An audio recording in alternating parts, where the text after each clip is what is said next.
Live. And we're back. This is Monday. I am Old New Dude with my co-host. Richard York, Asher's trueborn son. Yay, we're back to Eddard chapter, and it's the Gendry one. Yeah. But quick funny thing, I put the marker for my chapter for Eddard. For apparently it got moved to like past halfway in the book, and it's talking about his shattered leg, and I'm freaking out like, did we get up to this far? I don't remember reading this far, but I finally figured out what was wrong. I got to the right chapter. Yeah, we definitely don't want to skip some of this stuff. There's some good I stuff don't. in the way. Yeah. How that happened, I have no idea. But Yeah, I by the think time we get there, we'll have my son lots of set me interesting up. things to discuss before we get there. Yeah. Well, as usual, the brains of the operation, Richard, will say what he's seen in the chapter, and I will jump in with my stupid stuff, and then we'll probably talk about something else here toward the end. Yeah, thank you, sir. Hmm? It's the hand's tourney that's the cause of all the trouble, my lords, the commander of the city watch complained to the king's council. The king's tourney, Ned corrected, wincing. I assure you, the hand wants no part of it. He definitely finds this painful. Yes. Later on, he even mentions that Robert thinks it's an honor and just how offended he is by this whole thing and so forth. But anyway, last night we had a drowning, a tavern riot, 3 knife fights, a rape, 2 fires, robberies beyond count, and a drunken horse race down the street of the sisters. The night before, a woman's head was found in the Great Sept, floating in the rainbow pool. No one seems to know how it got there or who it belongs to. How dreadful, Varys said with a shudder. So I don't think Varys is really disturbed by this report, but I do think he's kind of a disturbed person. Yeah. I don't think there's much that disturbs Varys for sure. Yeah. Hire 50 new men, Ned told him. Lord Baelish will see that you get the coin. I will, Littlefinger said. You will. You found 40,000 golden dragons for a champion's purse. Surely you can scrape together a few coppers to keep the king's peace. Ned turned back to Janos Slynt. I will also give you 20 good swords from my own household guard to serve with the watch until the crowds have left. I think it's pretty clear that Ned actually gets these men back. I've heard a lot of people suggest that this is a big mistake, and one of Ned's problems is he's sending his own men off to do things and so forth. Yeah. I think this probably earned him some respect. It might have contributed to Renly and Littlefinger making offers later, and I don't think it's subtracted from his power in the least. Right. How much long after the hand's turning does he send men out for the mountain? Do we know? Now forming the brotherhood, that he really does send his men away, and they really are going. Right. But I was trying to figure out if there's enough time for Ned to get the men back after the tourney before he sends men to. I mean, he has a habit of giving away his men, but yeah. Well, he has a habit of assigning people he trusts to the important duties, would be how I would phrase it, which I think is fine, as long as you keep enough power for yourself, which he arguably doesn't do later. No. The lineages and histories of the great houses of the 7 kingdoms, with descriptions of many high lords and noble ladies and their children by Grand Maester Malion, something like that. Yeah. He opened to the section on House Lannister once more, implying he's already been studying this. Yeah. And turned the pages slowly, hoping against hope that something would leap out at him. So it's the Baratheons that he needs to be looking at. Yeah. I got yelled at on Twitter a couple of months ago, and Robert's Rebellion was built on a lie. Yeah. And then we got this, the War of the 5 Kings. I'm like, well, how can that be built on a lie also? And I got to thinking, what if Joffrey, Tommen, and Melissa, whatever her name is, aren't actually Jaime's? Could it be possible? And then I got thinking about it. If Jaime and Cersei are secret Targaryens, he should have looked up Targaryen hair color, not House Lannister hair color, to see which is dominant. Well, so that's another problem, yeah. Yeah, well, I mean, I didn't talk about it for very long, I promise you that. But it's just the way my brain works. I'm like, well, how could something else be going on? And how could the kids have the blonde hair, the blonde hair, and still be Roberts. And then that was the only way I could come up with it. Yeah, I don't think they are. Yeah, I know. I know how I am. All right. So this just as a reminder from our previous Ned chapter, which was only 2 chapters ago, we had a quote. A few remain: a pregnant kitchen girl hastily wed to one of Lord Renly's grooms, a stable hand who joined the city watch, a potboy discharged from service for theft, and Lord Aaron's squire. The pregnant kitchen lady, to one of Renly's grooms, I think very interesting. Yeah, yeah. I don't. Do we even really hear from the thief? I'm not sure if we do. I don't think so. Yeah. Anyway, the serving girl had at least been pleasant. She said Lord John had been reading more than was good for him, that he was troubled and melancholy over his young son's frailty and gruff with his lady wife. So this seems to imply that reading has caused him to notice his son's characteristics and dislike his wife for some reason. Yep. So I do think it's possible that he really was trying to hint at both, right? That John Aaron was definitely on to the Baratheon thing, and he also noticed that his own son doesn't appear to be like him. Right. And doesn't seem to be like his mother either. It's neither. That one should have rang bells a whole lot earlier, but yeah. The way that's phrased really does make it sound like that's also going on here. Right. The Lord had been quarreling with the king. The Lord only picked at his food. The Lord was sending his boy to be fostered on Dragonstone. The Lord had taken a great interest in the breeding of hunting hounds. The Lord had visited a master armorer to commission a new suit of plate, wrought all in pale silver with a blue jasper falcon and a mother of pearl moon on the breast. The king's own brother had gone with him to help choose the design, the potboy said. No, not Lord Renly, the other one, Lord Stannis. Oh, wait a minute.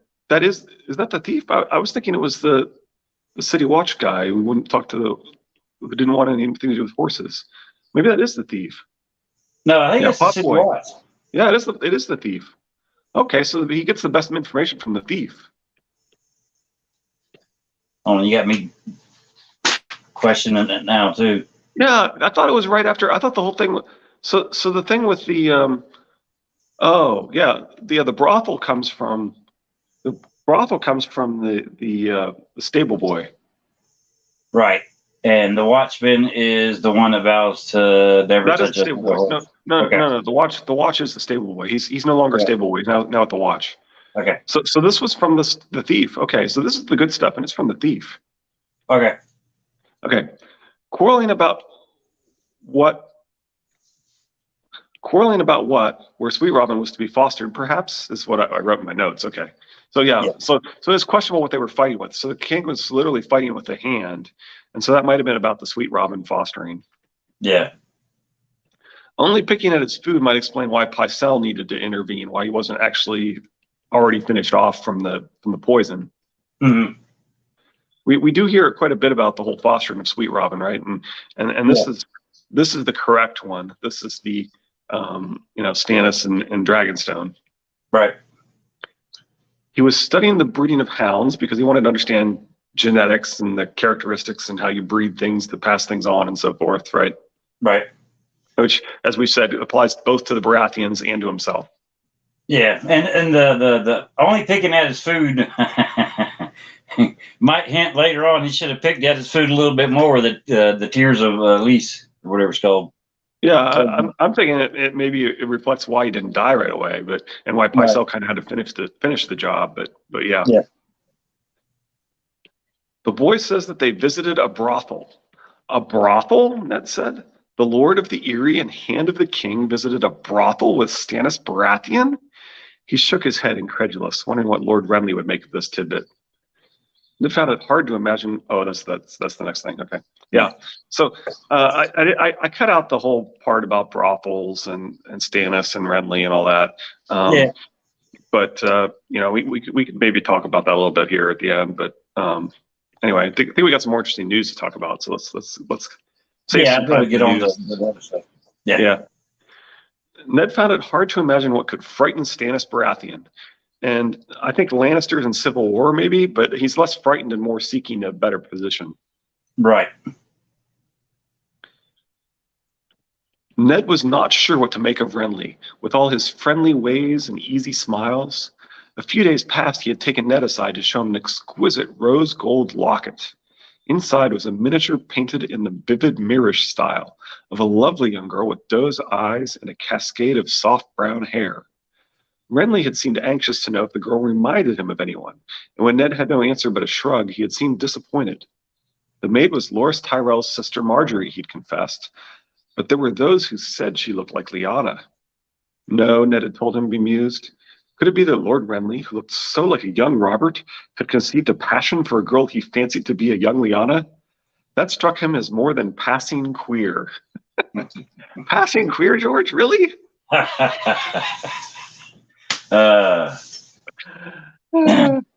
So of course this is intended for Robert, right? He knows that if he can find somebody who's the appropriate person, and they also happen to remind people of Lyanna, that's the perfect person to use as a potential replacement queen when it is inevitably revealed that Cersei is in fact committing treason and that the heirs are not the heirs. Right. Well, I mean, she's from the right family. They have money. They're the second richest family in Westeros. And at this point, actually, they're probably richer than the Lannisters because the Lannister gold mines are gone dry, all but one, and it goes dry too. I don't know if we know that in the books. Anyway. I get it confused. Yeah, that might only be in the show. I'm not sure. I can't remember. All right, go ahead. All right. On to Tobo Mott here. The double doors showed a hunting scene carved in ebony and weirwood. A pair of stone knights stood sentry at the entrance and armored in fanciful suits of polished red steel that transformed them into griffin and unicorn. Yeah, it's interesting vision here, right? Yeah. Now, the griffin would be Jon Con with grayscale, but who would the unicorn be? Presumably Rickon, but I don't know. Oh, I didn't even think about that. Damn. Ebony is a term for generic black wood, so this is probably shade of the evening, mixed with weirwood, which we've discussed with the All Hail the Night Queen and Amy's take on her and video on her theory that this is possibly the combination the Children of the Forest were preventing. I should like to see the boy as well. Tobo Mott gave him a cool, careful look. As you wish, my lord, he said with no trace of his former friendliness. Tobo does not like threats to Gendry. Nope. Threats to Gendry endanger Mott. Potentially, but more importantly, he's got this apprentice that he likes, who people are who he realizes could be taken from him for political reasons, and he has no interest in that happening. Now, is that because he likes Gendry, or because he values his work, or both? I don't know. Probably both. Yeah. She died when I was little. She had yellow hair. Ned studied the shape of his jaw, the eyes like blue ice. Yes, he thought, I see it. He looked Ned in the eyes, stubborn as... Oh, that's actually jumps forward. Okay. Yeah. So just a little later here, we get... he looked Ned in the eye, stubborn as old iron. Who he was before he came to me, that's none of my concern. Ned nodded. He decided that he liked Tobo Mott, Master Armorer.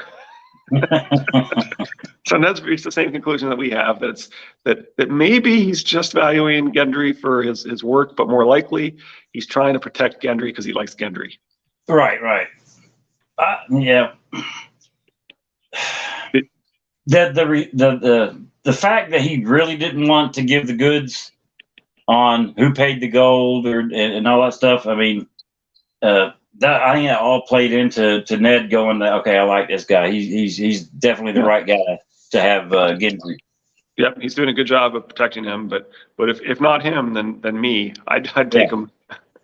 I doubt that that the blacksmith told Gendry that Ned said that though. He don't want him going nowhere.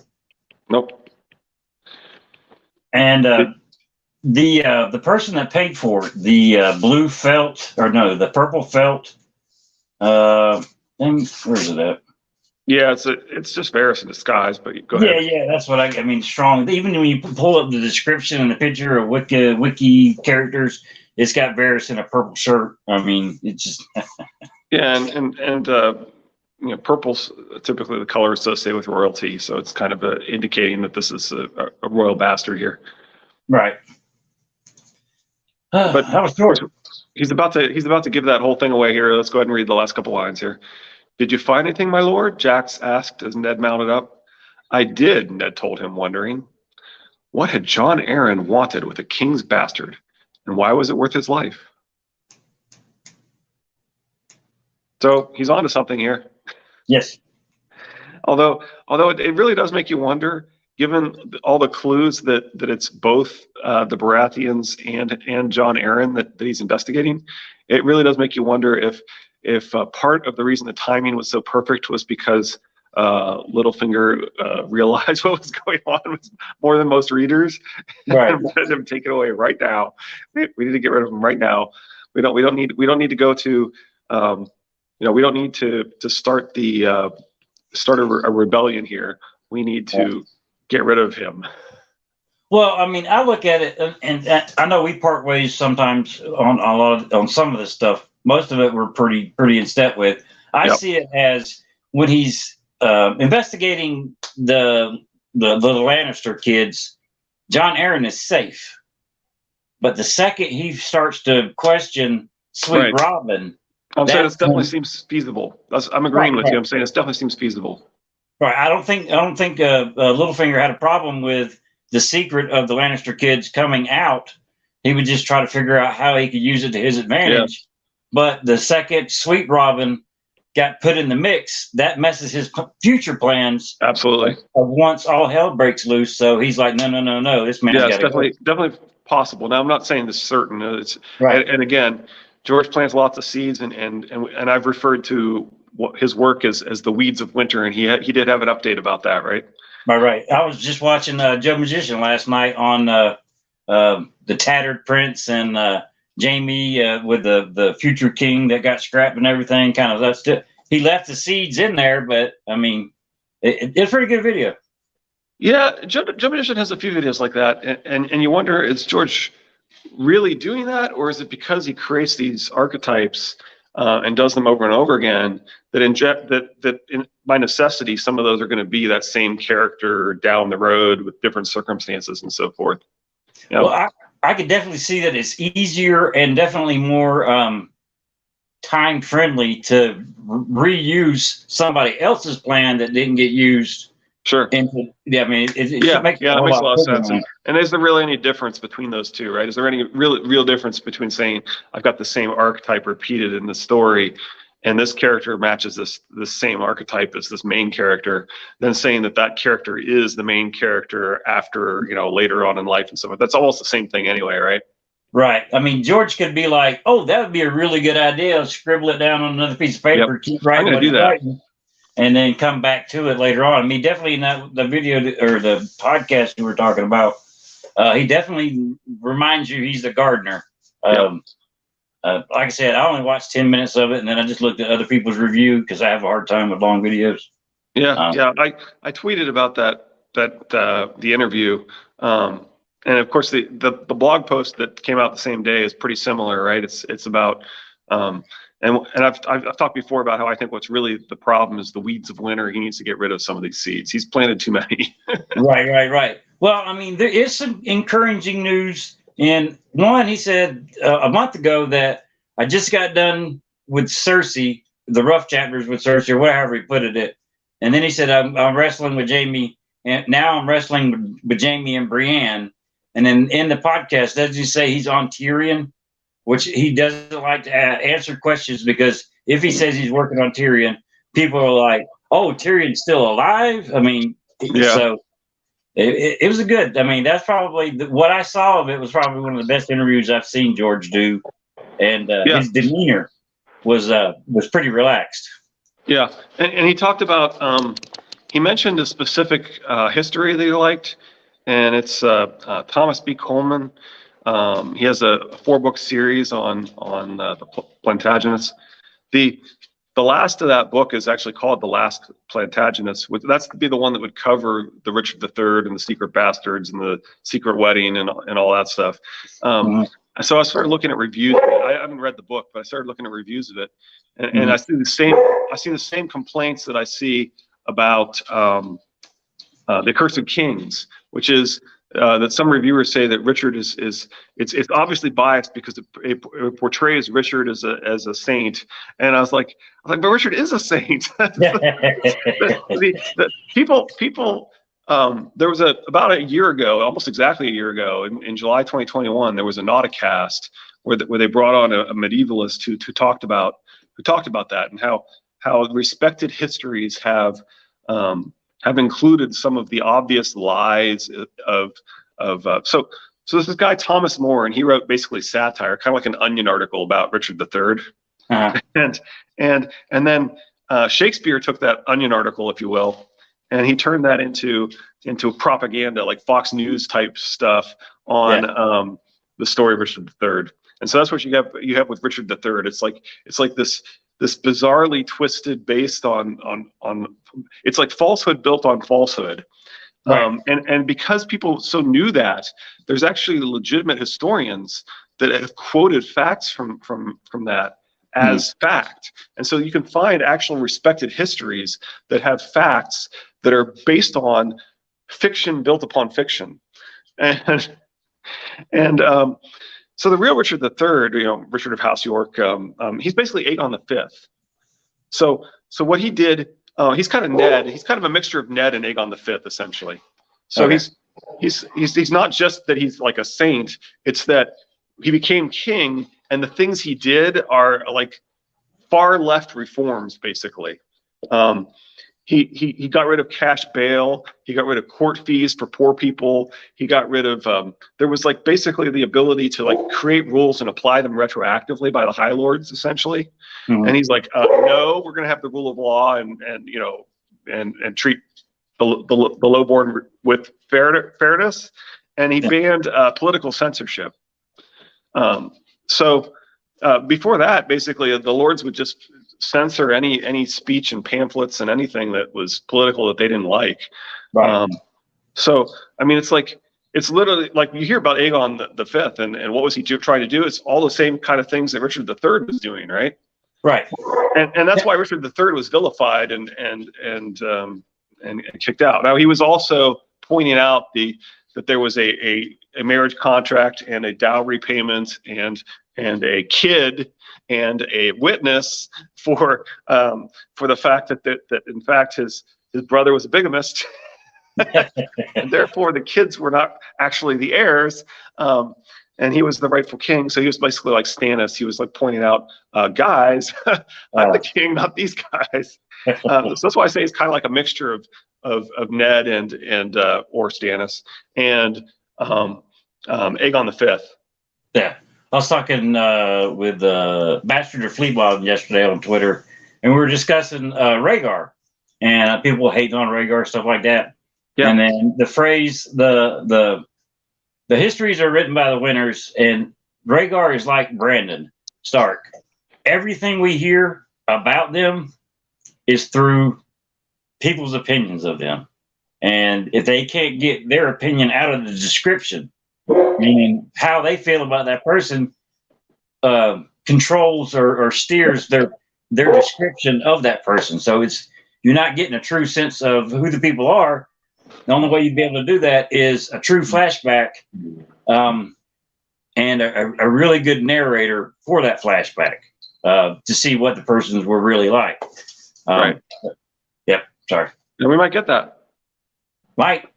And Yep. hopefully it's not. I mean, it's not skewed by Brandon's opinion of a family member. Brandon actually is named Brandon. At one point, he does tell us his name really is Brandon. So yeah, right.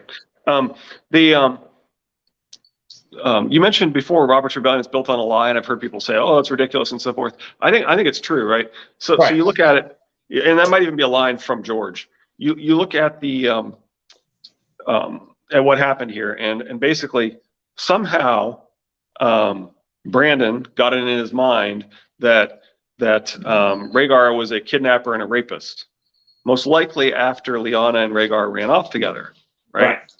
And the Mad King killed Brandon and Rickard in a way that very much resembles Stannis killing was it Courtney Penrose? Is that the one that got thrown from the tower? Yeah, something like that. Yeah. And then he ordered. Of course, he also killed his own hand, which is something Stannis also did. And then he ordered the execution of Ned and Robert. And of course, Stannis also orders innocent executions with Sunglass and the sons of the night or whatever. Right. But anyway, so we've got this continual parallel of Stannis making the same egregious crimes that led to Robert's rebellion. But anyway, the point being that if he had reason to believe that lie was being spread by the Starks and by Ned and then by Ned's foster brother Robert, he might have felt obligated to order their execution because that's basically spreading a lie that's fomenting rebellion, right? And so it was a politically untenable order to say, you have to execute these guys, but it might be somewhat of an understandable order that was really all of it built on the lie of that somebody had motive to try to get Brandon in trouble. And the person with the biggest motive to get Brandon in trouble, that would be right. So in case somebody's listening without watching, Casey was holding up his little finger. That's the safe finger. As my daughter would put it. Yeah. And it was Preston Jacobs that did that on the little finger, waiting for the snows to melt, sitting at the ends of the crossroad when. It sounds to me like something that the Order of the Greenhead would say, but I'm not sure. I'm not either. You watch so many videos, they all get jumbled together. Yeah. But I definitely agree with whoever said it.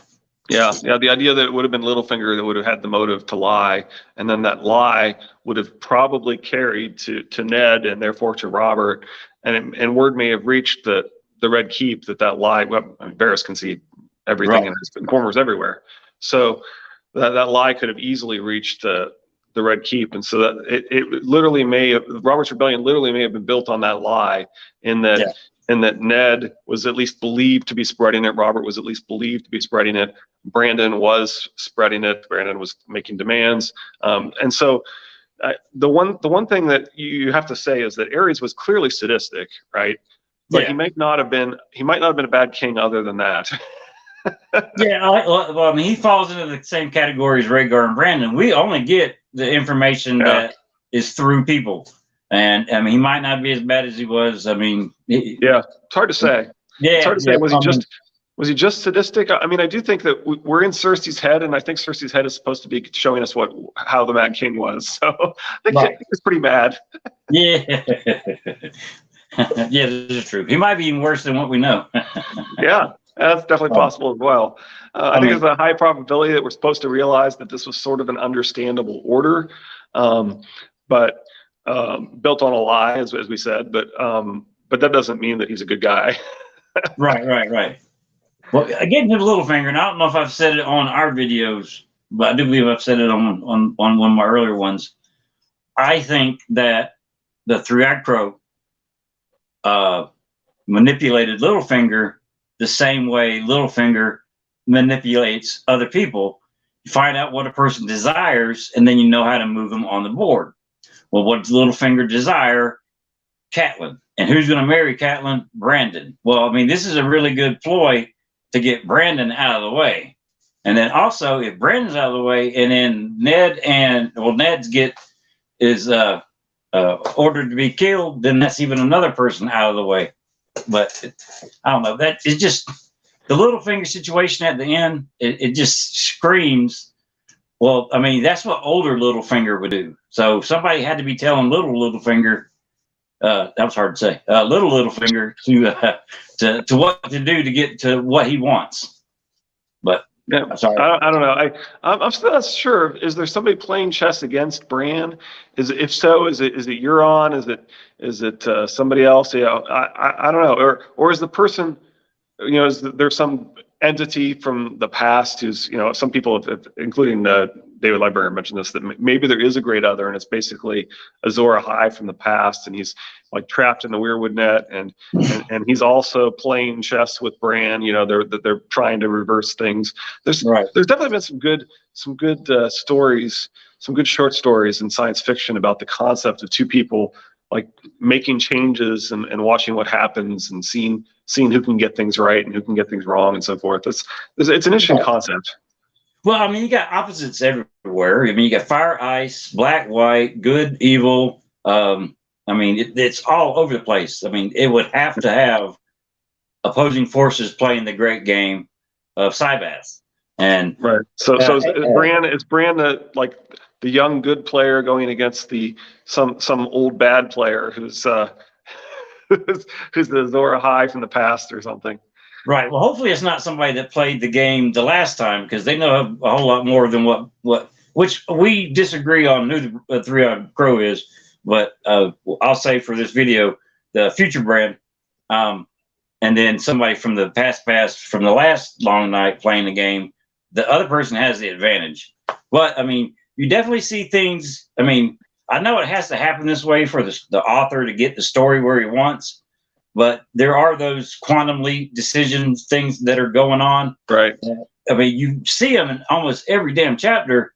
They jump off the page. It's interesting though if he does explain that, and it does turn out that Bran has been changing people's decisions in the past, then it erases just about every single plot hole, because maybe it was something that he needed to do. Right?